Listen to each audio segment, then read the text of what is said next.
नमस्कार, मैं हूं सत्यपाल और आप देख रहे हैं CWB हिंदी न्यूज। शक संवत 1947 विक्रम संवत 2082 आज ज्येष्ठ मास के शुक्ल पक्ष की द्वितीय तिथि और दिन बुधवार है। तदनुसार अंग्रेजी तारीख 28 मई सन 2025। सबसे पहले आज की सुर्खियां। मौसम विभाग ने जारी किया मानसून का नया अनुमान। जून से सितंबर तक 106% बारिश की संभावना। MP, छत्तीसगढ़, महाराष्ट्र में सबसे अधिक असर रहेगा। हरियाणा CET का नोटिफिकेशन हुआ जारी। आज से आवेदन होंगे शुरू। भारतीय नौसेना दिल्ली में आई ऑफिसर के पदों पर भर्ती 17 जून तक कर सकते हैं आवेदन। हिसार से हरिद्वार ऋषिकेश के लिए सीधी बस सेवा की हुई शुरुआत। टाइमिंग और बताएंगे किराया। हरियाणा में टूरिज्म को मिलेगा बढ़ावा। 2.25 करोड़ से होगा बीरबल के छत्ते का कायाकल्प। भिवानी शहर की 2 सड़कों का होगा नवनिर्माण। 3.5 करोड़ रुपए होंगे खर्च।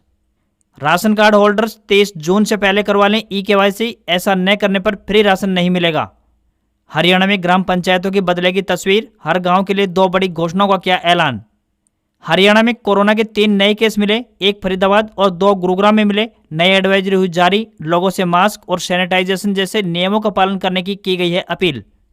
दक्षिण हरियाणा के महेंद्रगढ़ जिले में केंद्रीय विश्वविद्यालय में दाखिले हुए शुरू। पोस्ट ग्रेजुएशन के लिए 23 जून तक होंगे आवेदन। 1 जुलाई को आएगी पहली मेरिट लिस्ट। हरियाणा में खुलेंगे योग व प्राकृतिक चिकित्सा केंद्र। योग थेरेपी से इलाज। CM ने योग सहायकों के लिए की घोषणा। टैक्स रिटर्न भरने की आखिरी तारीख 15 सितंबर हुई तय। पहले सरल फॉर्म्स को किया जाएगा लॉन्च। E-फाइलिंग यूटिलिटीज न होने से देरी। और बैंक डूबने पर बीमा कवर 10 लाख रुपए हो सकता है। अगले 6 महीने में ऐसा संभव। फिलहाल 5 लाख रुपए का इंश्योरेंस मिलता है। और अब खबरें विस्तार से। हरियाणा में बीते काफी दिनों से मौसम मिला जुला असर दिखा रहा है। कभी आंधी कभी बरसात के रूप में मौसम अलग अलग तेवर दिखाता हुआ नजर आ रहा है। रुक रुक कर होने वाली बारिश से तापमान में कमी देखने को भी मिली है। आने वाले दिनों में पश्चिमी विक्षोभ सक्रिय होने से तापमान सामान्य से नीचे दर्ज किया जा सकता है। 27 मई को पहला और 30 मई को दूसरा पश्चिमी विक्षोभ सक्रिय होगा, जिससे कि दिल्ली NCR क्षेत्र में कुछ स्थानों पर तेज हवा के साथ बारिश दर्ज की जा सकती है। इसी बीच मौसम विभाग द्वारा आज यानी 28 मई को पंचकुला, अंबाला और यमुनानगर में 25 से 50% तक और कुरुक्षेत्र, कैथल, करनाल, पानीपत, सोनीपत, महेंद्रगढ़, रेवाड़ी, गुरुग्राम, फरीदाबाद, मेवात और पलवल में 25% तक बारिश हो सकती है। वहीं 29 मई को पूरे प्रदेश भर में हल्की से मध्यम बरसात के आसार जताए गए हैं। 30 मई को अंबाला, पंचकुला और यमुनानगर में 50 से लेकर 75% तक बरसात के आसार हैं। कुरुक्षेत्र, महेंद्रगढ़, रेवाड़ी, भिवानी, चरखी दादरी, मेवात और पलवल में 25 से 50% तक बारिश की आशंका जताई है। वहीं सिरसा, फतेहाबाद, हिसार, जींद, कैथल, पानीपत, करनाल, सोनीपत, रोहतक, झज्जर, गुरुग्राम और फरीदाबाद में 25% तक बरसात के आसार जताए गए हैं। मौसम के इस बदले हुए मिजाज से किसान खुश नजर आ रहे हैं, क्योंकि इन दिनों धान की रोपाई होती है और बारिश से धरती की प्यास भी बुझ रही है। अगर आप भारतीय नौसेना में शामिल होना चाहते हैं तो बता दें कि भारतीय नौसेना की तरफ से ऑफिसर के पदों पर भर्ती के लिए एक नोटिफिकेशन जारी किया गया है। अविवाहित पुरुष व महिला उम्मीदवार इस भर्ती के लिए आवेदन कर सकते हैं। भारतीय नौसेना में खेल कोटा से पेटी ऑफिसर और चीफ पेटी ऑफिसर के रूप में भर्ती के लिए आवेदन पत्र मांगे गए हैं। यदि आप भी इन पदों के लिए इच्छुक हैं तो अपने आवेदन भेज सकते हैं। इन पदों के लिए आपको ऑफलाइन माध्यम से आवेदन भेजने होंगे। आवेदन करने की आखिरी तारीख 17 जून है। इन पदों पर आवेदन भेजने वाले उम्मीदवार किसी भी मान्यता प्राप्त संस्थान से किसी भी विषय से 12वीं पास होने चाहिए। सभी वर्गों के उम्मीदवारों से कोई भी आवेदन शुल्क नहीं लिया जाएगा। आवेदकों का जन्म 1 दिसंबर 2000 को या उसके बाद तथा 29 फरवरी 2008 को या फिर उससे पहले हुआ होना चाहिए।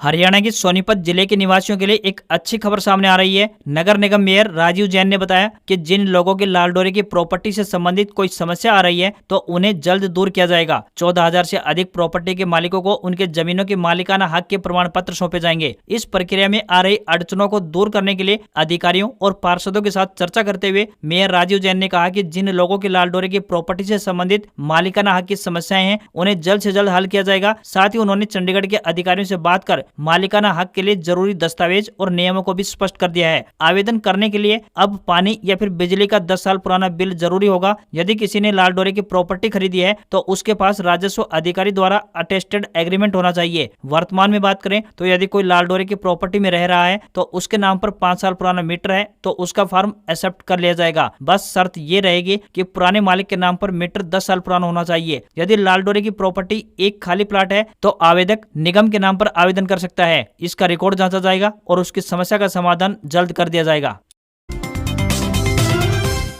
हरियाणा में सरकारी नौकरी की तैयारी कर रहे युवाओं के लिए एक बड़ी खुशखबरी है। लंबे समय के इंतजार के बाद युवाओं का इंतजार अब समाप्त हो गया है। बता दें कि हरियाणा कर्मचारी चयन आयोग यानी HSSC की तरफ से सामान्य पात्रता परीक्षा यानी CET के लिए रजिस्ट्रेशन पोर्टल को खोल दिया गया है। CET के रजिस्ट्रेशन आज यानी बुधवार यानी 28 मई से शुरू होने जा रहे हैं। सभी उम्मीदवार 28 मई से 12 जून तक आवेदन कर पाएंगे। ग्रुप C के लिए युवाओं को पोर्टल पर रजिस्ट्रेशन कराने के लिए 15 दिन का वक्त दिया जाएगा। रजिस्ट्रेशन के पहले हफ्ते या 10 दिन के बाद परीक्षा की तारीख निर्धारित की जाएगी। ग्रुप C के लिए CET परीक्षा संभवतः जून के आखिर में हो सकती है, जबकि ग्रुप D के लिए यह परीक्षा जुलाई महीने में हो सकती है। हरियाणा कर्मचारी चयन आयोग के सूत्रों के अनुसार ग्रुप C के लिए CET में लगभग 15 लाख युवा शामिल हो सकते हैं, जबकि ग्रुप D के लिए यह आंकड़ा अधिक हो सकता है। दोनों मिलाकर यह आंकड़ा करीब 32 लाख का हो सकता है। अब की बार बायोमेट्रिक हाजिरी व सभी सेंटरों की वीडियोग्राफी भी होगी। एग्जाम के 15 दिन बाद रिजल्ट घोषित होगा। कौन सी एजेंसी परीक्षा का आयोजन करेगी अभी इसका खुलासा नहीं हुआ है। परीक्षा होते ही परीक्षार्थियों से आपत्ति मांगी जाएगी। एक हफ्ते में ही आंसर शीट स्कैन कराई जाएगी। ऐसे में इस बार आयोग ने पूरी तैयारी कर ली है। CET परीक्षा कुल मिलाकर 100 अंक की होगी। अगर 5वें ऑप्शन को टिक नहीं किया तो नंबर कटेगा। कुल 5 गोले होंगे, जिनमें से एक उत्तर देना आवश्यक होगा। परीक्षा में नेगेटिव मार्किंग तभी होगी जब 5वां ऑप्शन नहीं भरा जाएगा। परीक्षा के लिए उम्मीदवारों की उम्र की बात करें तो 18 साल से लेकर 42 साल के बीच होनी चाहिए। 12वीं पास उम्मीदवार आवेदन कर पाएंगे। परीक्षा का समय 1 घंटा 45 मिनट रहेगा। रजिस्ट्रेशन फीस के बारे में बात करें तो PPP और आधार कार्ड लगाने पर फीस में 50% तक छूट मिलेगी। वहीं महिलाओं व अनुसूचित जाति के आवेदकों को फीस में छूट मिलेगी। आरक्षित कैटेगरी के लिए 100 में से 40 अंक व सामान्य को 50 लेने अनिवार्य रहेंगे। हरियाणा में योग और प्राकृतिक चिकित्सा केंद्र खुलेंगे। इन केंद्रों में योग गुरु अपनी योग थेरेपी के माध्यम से मरीजों का इलाज कर सकेंगे। इसके लिए प्रदेश सरकार इसी साल से योग व प्राकृतिक चिकित्सकों का पंजीकरण शुरू करेगी। ये घोषणा मुख्यमंत्री नायब सिंह सैनी ने पंचकुला में आयोजित योग महोत्सव में की है। CM सैनी ने आयुष योग सहायकों की सेवा के दौरान दुर्घटना में मृत्यु होने पर उनके परिजनों को अपने ऐच्छिक कोष से 3-3 लाख रुपए की आर्थिक सहायता प्रदान करने की भी घोषणा की है। कार्यक्रम के दौरान CM ने सूर्य नमस्कार अभियान 2025 के 264 उत्कृष्ट प्रदर्शन करने वाले प्रतिभागियों को सम्मानित किया है। CM ने आयुष विभाग के 3 portal e market place portal, Ayush औषधि इन्वेंट्री पोर्टल और ई औषधि लाइसेंसिंग पोर्टल भी लॉन्च कर दिया है। ई मार्केट प्लेस पोर्टल के माध्यम से औषधीय पौधे तैयार करने वाले किसान व कारोबारी अपना पंजीकरण करा सकेंगे। उनमें कोई भी व्यक्ति औषधीय पौधों की खरीद कर सकेगा। वहीं आयुष औषधि इन्वेंट्री पोर्टल की बात करें तो इस पर आयुष औषधियों की प्रबंधन प्रणाली पर आयुष विभाग के अधिकारी औषधियों की मांग कर सकते हैं और स्टॉक अपडेट देख सकते हैं। वहीं ई औषधि लाइसेंस पोर्टल की बात करें, इस पर नए व लोन लाइसेंस प्राप्त करने, पुराने लाइसेंस के नवीनीकरण आदि के लिए आवेदन किया जा सकेगा। CM सैनी ने कहा है कि हरियाणा एकमात्र राज्य है जहां योग को पाठ्यक्रम का हिस्सा बनाया गया है। प्रदेश सरकार 6500 गाँव में व्यायामशालाएं खोलने के लिए प्रतिबद्ध है। स्वास्थ्य मंत्री आरती सिंह राव ने इस अवसर पर कहा कि योग महोत्सव 2025 का आयोजन अंतर्राष्ट्रीय योग दिवस की तैयारियों का एक महत्वपूर्ण पड़ाव है। हरियाणा की नायब सैनी सरकार प्रदेश के एक समान सर्वांगीण विकास को लेकर प्रतिबद्ध है और इस दिशा में निरंतर नए प्रयास किए जा रहे हैं। इन सबके बीच प्रदेश के ग्रामीण विकास को लेकर बड़ी योजनाओं की घोषणा की गई है। पंचायत मंत्री कृष्णलाल पवार ने घोषणा करते हुए कहा कि प्रदेश के 6500 ग्राम पंचायतों में ई लाइब्रेरी स्थापित की जाएगी। वहीं पंचायत भवनों के निर्माण के लिए 125 करोड़ रुपए का बजट रखा गया है। प्रत्येक गाँव में 21 लाख रुपए की लागत राशि से पंचायत भवन बनेगा और 4 लाख रुपए फर्नीचर पर खर्च किए जाएंगे। विकास योजनाओं की श्रृंखला के दूसरे चरण में 541 गांव में स्ट्रीट लाइटें लगाई जाएंगी। इन लाइटों के लगने से रात के अंधेरे में गलियां दूध या रोशनी से जगमगा उठेंगी, जिससे कि आपराधिक घटनाओं पर अंकुश लगाने में भी मदद मिल सकेगी। इसके अलावा 2000 से ज्यादा तालाबों का जीर्णोद्धार किया जाएगा। इनके किनारों पर छायादार पेड़ और रंग बिरंगे फूलों वाले पौधे लगाए जाएंगे ताकि तालाबों की खूबसूरती को बढ़ावा मिल सके। लोगों के घूमने के लिए तालाब के चारों ओर पक्की पगडंडी बनाई जाएगी। पंचायत मंत्री ने गाँव को पॉलीथिन मुक्त बनाने को प्राथमिकता बताते हुए इस पर विशेष फोकस करने की भी बात कही है। हरियाणा के भिवानी शहर को 2 नई सड़कों की सौगात मिली है। भिवानी महेंद्रगढ़ लोकसभा सीट से बीजेपी सांसद चौधरी धर्मवीर सिंह ने शहर में खंड विकास एवं पंचायत अधिकारी कार्यालय से शहर की ओर जाने वाली और दिनोद फाटक ओवरब्रिज से नगर परिषद की सीमा में नहर तक सड़क मार्ग के नव निर्माण कार्य का शिलान्यास किया। इन सड़कों के निर्माण पर 3.5 करोड़ रुपए की लागत राशि खर्च होने जा रही है। दिनोद रोड पर स्थित धर्मशाला में आयोजित शिलान्यास कार्यक्रम में बीजेपी सांसद चौधरी धर्मवीर सिंह ने कहा कि शहर के चारों ओर बाईपास निकाले जा रहे हैं, जिससे कि शहर का दायरा बढ़ेगा। उन्होंने बताया कि नए भिवानी शहर को तिगडाना मोड़ से लेकर रोहतक रोड, दादरी रोड और लोहारू रोड से बाईपास के जरिए जोड़ा जा रहा है। जल्द ही लोहारू रोड से तोशाम रोड होते हुए तिगडाना मोड़ तक जोड़ा जाएगा। उन्होंने कहा कि इन बाईपास रोड से कनेक्टिविटी मिलने पर अन्य शहरों में जाने के लिए लोगों को भिवानी शहर में आने की आवश्यकता नहीं पड़ेगी, जिससे कि ट्रैफिक जाम से छुटकारा मिलेगा और साथ ही कीमती समय भी बचेगा। पुराने भिवानी शहर का विकास आधुनिक तकनीक के साथ किया जा रहा है। हरियाणा सरकार प्रदेश में टूरिज्म को बढ़ावा देने के लिए निरंतर नए प्रयास कर रही है। इसी कड़ी में पीडब्ल्यूडी विभाग द्वारा 2 करोड़ 13 लाख रुपए की लागत से ऐतिहासिक धरोहर बीरबल का छत्ता की तस्वीर बदली जाएगी। बहुत जल्द टूरिस्टों को बीरबल के छत्ते का एक नया रूप देखने को मिलेगा। इससे जहां पर्यटन को बढ़ावा मिलेगा तो वहीं साथ ही लोगों की आमदनी में भी इजाफा होगा। राजस्थान की ओर जाने वाले ज्यादातर विदेशी पर्यटक दक्षिण हरियाणा के महेंद्रगढ़ जिले के नारनौल से होकर गुजरते हैं। यहाँ शहर से बीरबल का छत्ता के अलावा जलमहल, चोरगुबंद, अलीजान की बावड़ी जैसी ऐतिहासिक इमारतें हैं। वहीं डोसे की पहाड़ी पर बन रहा रोपवे आने वाले समय में पर्यटकों को अपनी ओर आकर्षित करेगा। 365 साल पुरानी बीरबल का छत्ता इमारत नारनौल शहर की घनी आबादी के बीच स्थित है। पत्थर व चूना से बनी चौकोर आकार की इस 5 मंजिला इमारत का निर्माण नारनौल के दीवान राय बाल मुकुंद दास ने करवाया था। बीरबल छत्ता में लगे संगमरमर के विशाल स्तंभ, लंबे चौड़े बरामदे, भव्य दरबार हॉल और कलात्मक छतरियां वास्तुकला का अनूठा नमूना है। इस ऐतिहासिक इमारत के भीतर जलापूर्ति व निकासी तथा भूमिगत मंजिलों में रोशनी पहुंचाने की व्यवस्था अपने आप में बेजोड़ है। इतना ही नहीं, फव्वारों तथा झरने भी इस इमारत की खूबसूरती में 4 चांद लगा रहे हैं। बता दें कि बीरबल का छत्ता का 2 करोड़ 13 लाख रुपए की लागत में जीर्णोद्धार किया जाएगा, जिसका टेंडर लगा दिया गया है। आने वाले 6 महीने के भीतर इस काम को पूरा कर लिया जाएगा। अगर आपका सपना भी राजधानी दिल्ली में अपना मकान का है तो वह जल्द पूरा हो सकता है। दिल्ली डेवलपमेंट अथॉरिटी यानी डीडीए ने हाल ही में अपना घर अपना आवास योजना 2025 लॉन्च कर दी है। इस योजना के तहत दिल्ली में कुल मिलाकर 7,500 फ्लैट्स उपलब्ध करवाए जाएंगे। 27 मई दोपहर 12 बजे से फ्लैट की बुकिंग शुरू हो चुकी है। ये सभी फ्लैट्स लोकनायकपुरम, सिराजपुर और नरेला में अवेलेबल है। इस विषय में ज्यादा जानकारी या फिर कोई परेशानी होने पर आप डीडीए के हेल्पलाइन नंबर 1800-110-332 यानी 1800-110-332 पर संपर्क कर सकते हैं। अगर आप रजिस्ट्रेशन करवाते हैं तो अलग अलग बुकिंग अमाउंट तय की गई है। लोकनायकपुरम, सिरसपुर और नरेला में एलआईजी फ्लैट्स पर 25% तक की छूट दी गई है, तो वहीं नरेला में ईडब्ल्यूएस फ्लैट्स पर 15% तक की छूट मिलेगी। जो लोग इन फ्लैट्स के लिए इच्छुक हैं और आवेदन करना चाहते हैं तो वह सबसे पहले डीडीए की वेबसाइट eservices.dda.org.in पर विजिट कर सकते हैं। रजिस्ट्रेशन के समय 2500 रुपए का ऑनलाइन भुगतान करना होगा। आपको आवेदक का नाम, पता, बैंक डिटेल्स आदि को भरना पड़ेगा। हरियाणा परिवहन विभाग द्वारा यात्रियों को बेहतर यातायात सुविधा उपलब्ध करवाने के उद्देश्य से निरंतर प्रयास किए जा रहे हैं। यात्रियों के सफर को आरामदायक बनाने के लिए रोडवेज बेड़े में एसी बसों को शामिल किया जा रहा है। साथ लगते राज्यों के प्रमुख धार्मिक एवं टूरिस्ट स्थलों के लिए सीधे बस सेवा का संचालन किया जा रहा है। इसी कड़ी में हिसार डिपो से भोले की नगरी हरिद्वार और ऋषिकेश के लिए सीधे बस चलाई जा रही है। हिसार बस स्टैंड से हरिद्वार ऋषिकेश के लिए सुबह 10 बजे रवाना होकर यह बस 10:30 बजे हांसी, दोपहर 12 बजे जींद और 2 बजे पानीपत पहुंचते हुए शाम 5:30 बजे हरिद्वार और 6:45 बजे ऋषिकेश पहुंचेगी। यहाँ रात्रि ठहराव के बाद अगले दिन सुबह 4:50 पर ऋषिकेश से वापस हिसार के लिए रवाना होगी। इस बस में हिसार से हरिद्वार के लिए प्रति व्यक्ति यात्री किराए की बात करें तो 450 रुपए लगेंगे और ऋषिकेश के लिए 510 रुपए लगेंगे। हिसार रोडवेज डिपो के एक अधिकारी ने बताया कि हिसार से हरिद्वार के लिए कोई भी सीधी ट्रेन की व्यवस्था नहीं है। ऐसे में लोगों की सुविधा का ख्याल रखते हुए ये सीधी बस सेवा शुरू की गई है।